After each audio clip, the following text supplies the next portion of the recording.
Hello everyone, greetings from Dean's Park Court. Here is my blog number 11. It's been a really lovely sunny day here, so I hope it's been the same for you too. I wrote these articles in January and February of 1995. I can see it now. I can even smell the ink on that exercise book I used as a girl of 8. That's a long time ago now, but how vividly I recall the mistress handing out those new books. I was in a new class. It was a new year. We all had new pens and even a new square of blotting paper. All of us did our sums so carefully. No blots, no smudges, and the date underlined. My own work was much the same on the second day of term. On the third, I made a blot, tried to rub it out, and finished with an ugly smudge. I had hoped to fill the book with sums, all of them perfect and ticked in red, but it didn't work out like that. It became less and less tidy as time went on until the teacher wrote "disgraceful" before the book was even half full. A bit like life. Some people say there's no point in a fresh beginning when a new year is new, but I feel that in the early days of 1995 gives us a splendid chance to do better in the coming weeks than we did in 1994. At any rate, there's no harm in trying. I remember that same year well. It had been a long, hot summer and everything in the fields and gardens was very dry. Even when Christmas arrived, the plants, trees and hedgerows were still looking jaded after the long drought. Then, on New Year's Day, we wakened up to a world of snowy whiteness. It was all so unexpected and looked absolutely glorious. After breakfast, we put on our boots and trudged down the lane in the cold, bright sunshine. Everything seemed refreshed and in the clear, clean whiteness. Peaceful, expectant. The happy and new, like the year ahead would surely be. We passed the tithe barn standing beside the modern farmhouse. They seemed to be linked, the old and the new, working together in the present. We walked home again, recalling our memories of the past and our hopes for the future. The past and the future were joined on that sparkling, fresh new day. Life was worth living for the trees, the plants, and for us. New Year's resolutions are not always taken too seriously these days, but I still believe in making them and trying to keep them. Look at it this way. Either we're satisfied with ourselves the way we are, or we're not. If we are, perhaps we are too complacent. If we're not satisfied, well, New Year is the time when even the most cynical of us find ourselves looking back with a regret or two. If we don't like what we see, there's no better time to start trying again, for with renewed courage and faith, we may do far better things than in the months ahead. February.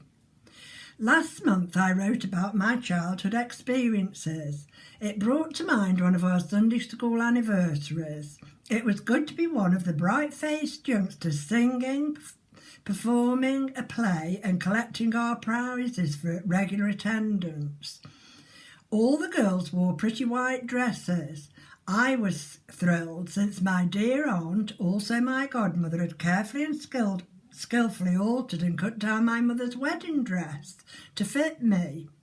I now, of course, realise that this was a privilege and honour during the war years. Dresses like this were very hard to come by. Our visiting preacher told an old story, but fresh, I fancy, to a new generation of children. It was about the little steam engine going steadily up the hill and finding it very hard work. As the climb got steeper, it chugged away to itself. I think I can, I think I can, I think I can, I think I can.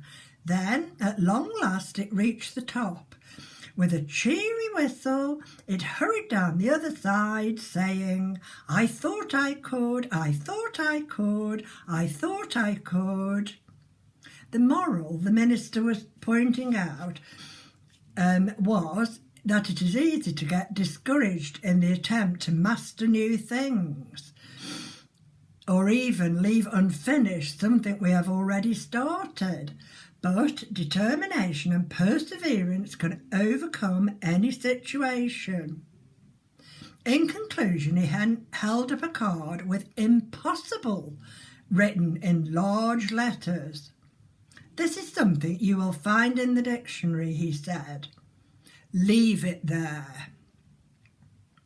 3 years ago, when my consultant decided I was ready to be discharged from his care, and also that of the therapy day hospital I attended, and move out in the real world again, he suggested I should endeavour to attend art college for the pottery course. I was very unsure and extremely afraid of not being accepted back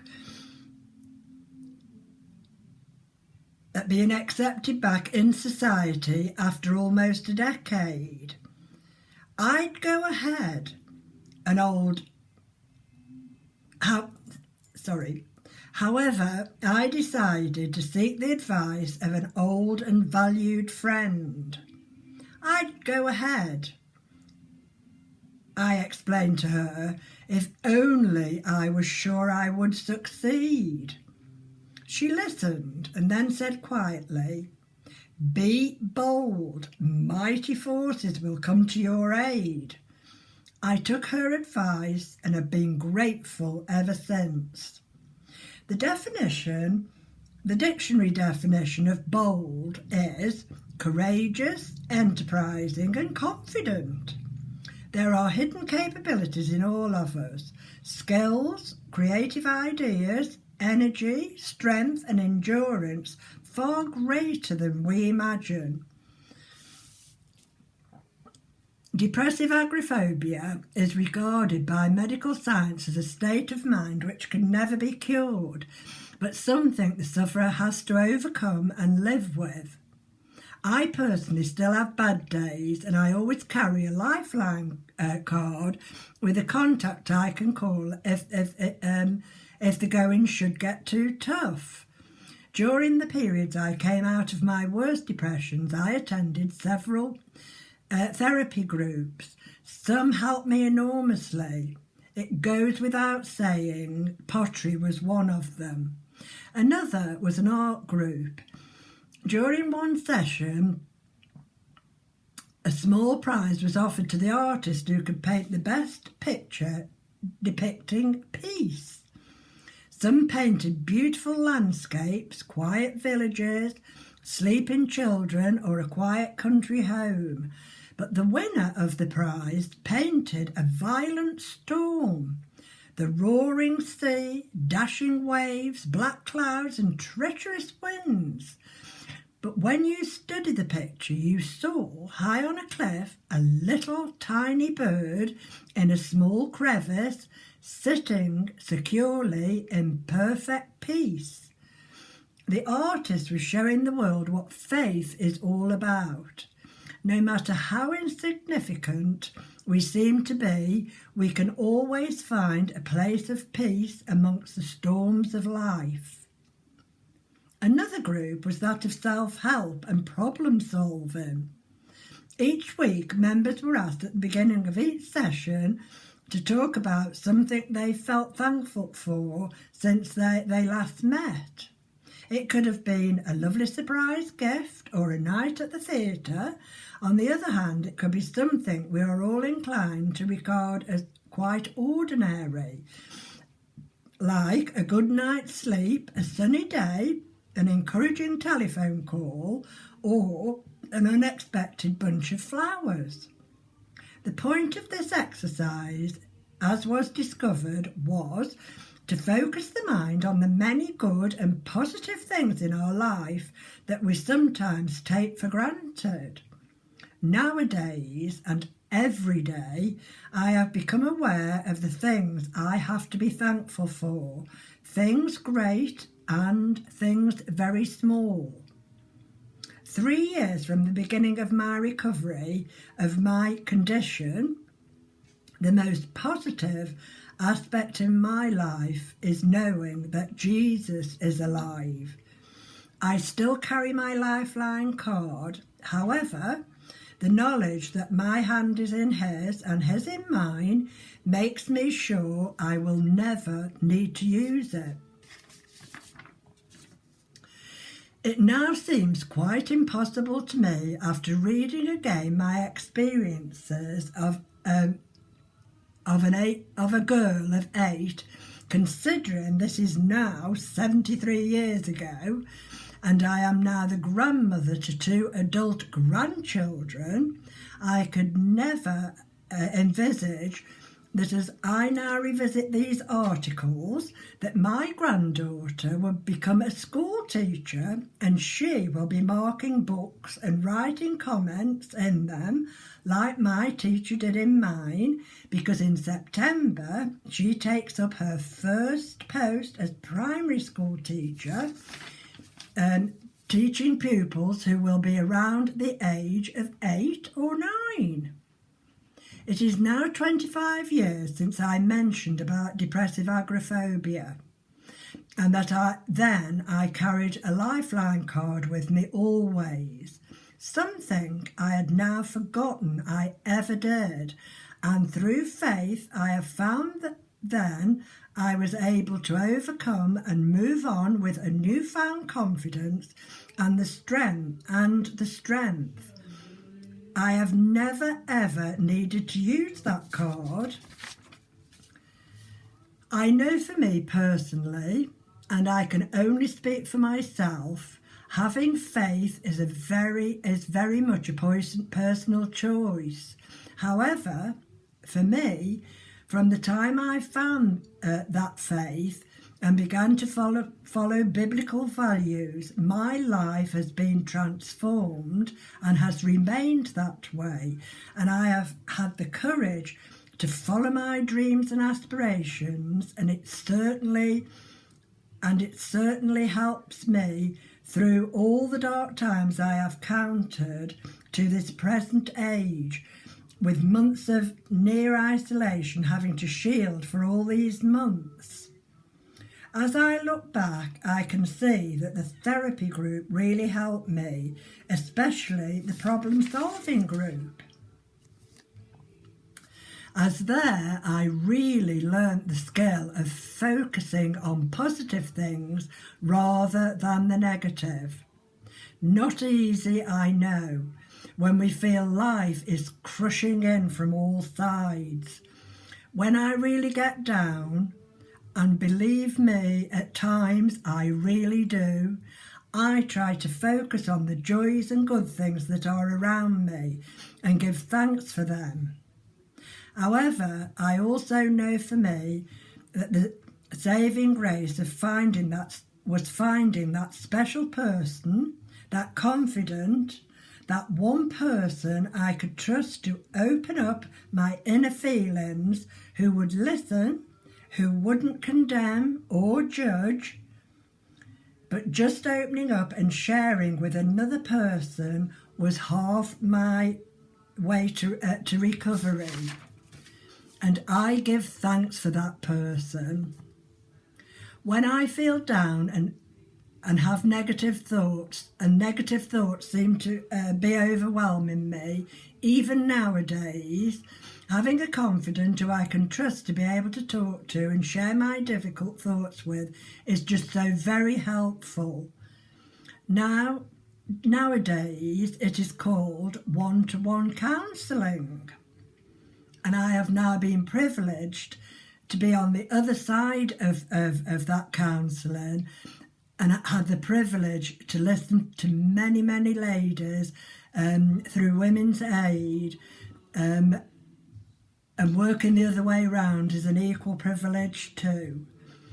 When we are feeling down and depressed, it really helps me to talk to someone, bring out those negative thoughts into the open.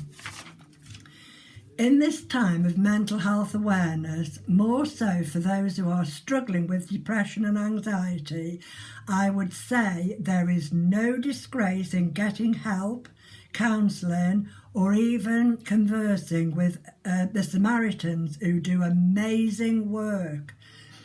There is no doubt during this difficult time of COVID-19, which has now affected us all for the past 5 months plus, and no end is yet in sight, most of us have suffered with some form of depression, anxiety and feeling of isolation, and encountered bad days and bad nights. I know for one that I have. But in this age, we are blessed with all sorts of ways to communicate, even face-to-face with FaceTime and Zoom, etc. So if you are feeling low, try and get talking to someone you trust. To my mind, a problem shared is a problem halved. Looking back over my years since 1995, when I wrote these articles, I know it's worked for me, as despite everything, I am blessed with a wonderful life. This undoubtedly has taken effort, commitment, and above all, gratitude. Life, no matter what, is a precious commodity. I leave you with this thought. Be strong enough to stand alone, smart enough to know when you need help, and brave enough to ask for it. Thank you for listening to me again. I really appreciate it. God bless you all, and please, please take care. Bye for now. Bye.